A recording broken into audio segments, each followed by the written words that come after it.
Hello everyone, it's Christine here and we're back for our stitch along, and in our book The A to Z of Embroidery Stitches, we're now onto a stitch or a technique called Concertina Rose, and it's a technique that uses a piece of satin ribbon or whatever ribbon you have, but they suggest a double-sided satin, which I assume means shiny on both sides. Mine's slightly more matte and shiny on one side, but it's got the same colour across both. So you'll need a 25cm piece of ribbon, and importantly you'll need a pre-threaded needle with a notch in the end in a matching colour for your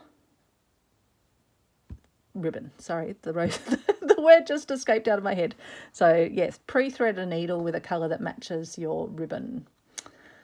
So what we're going to start by doing is folding our ribbon, our 25cm ribbon or 10-inch ribbon, in half to find the midpoint. So I'm just going to put a little crease in with my finger there, and then we're going to use that midpoint to make a little right angle fold like that.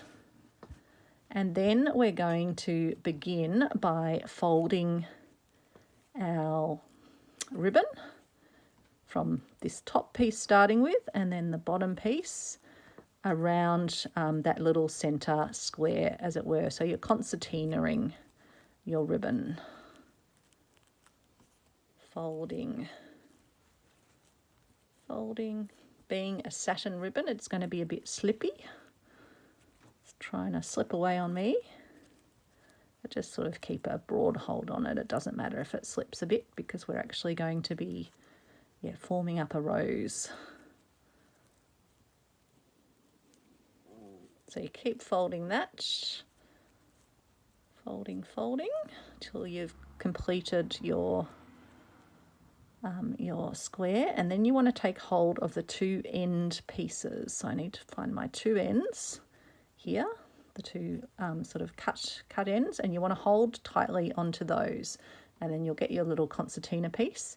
Then while you're holding tightly on those two ends, you want to use one hand to just start to pull one of the ends. So you're pulling it, and I'll just show you what it's forming. So it's forming a beautiful little rose.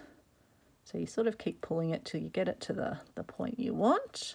I'm just going to arrange my petals round a little bit. And now we're going to use our pre-threaded needle, and we're going to put that through our rose.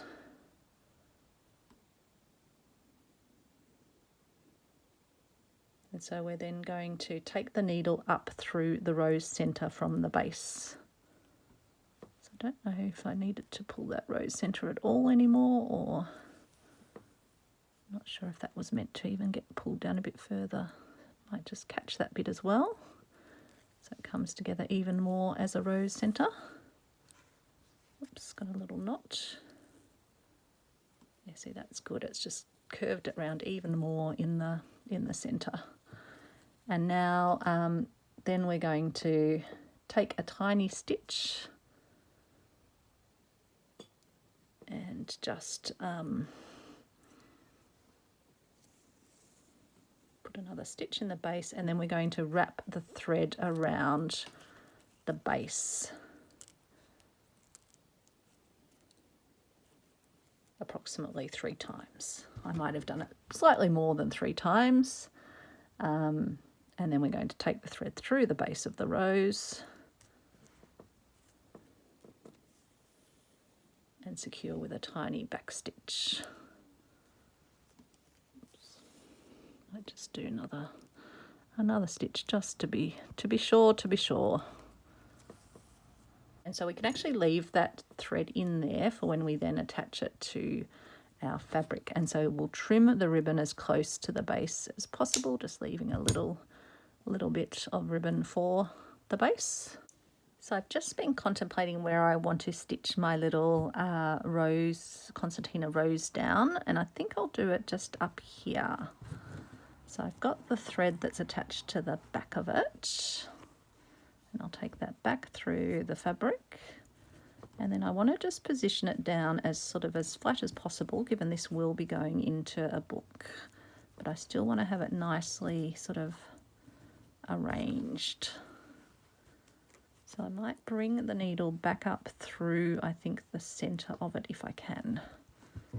So using my felt, the mat to sort of help push it through. And I'll just use the stitches then to help sort of get it nice and flat to the fabric. And then I still just want to have the petals slightly sort of sitting like that. So I might put another stitch in just to hold the petals where I want them.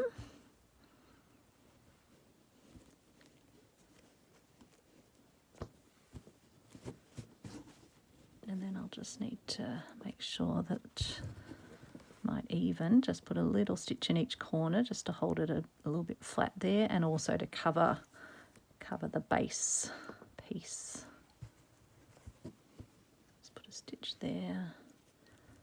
Might put a stitch to hold that one in place so that they stay nicely sort of splayed out and don't sit behind each other. So I'm just catching the edgy pieces. Just catching the corners really. Sorry, I just bumped the cord, which made the camera jiggle around.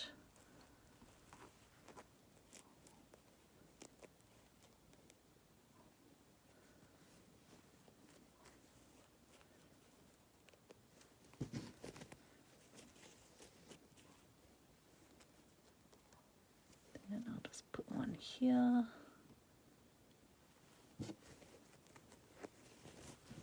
So it's not uber sort of puffy rosy looking, but because it has to sit flat on a page, I'm happy with that. So I'll tie that off and then we can have a look at it. Oops.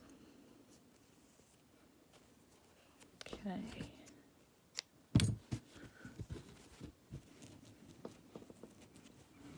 Yeah, I'm happy with that. It's still got its rosy look to it, and yeah, at least it's not sitting up off the page too much. It can sit flat with the page like the other elements. So that's the little ribbon rose.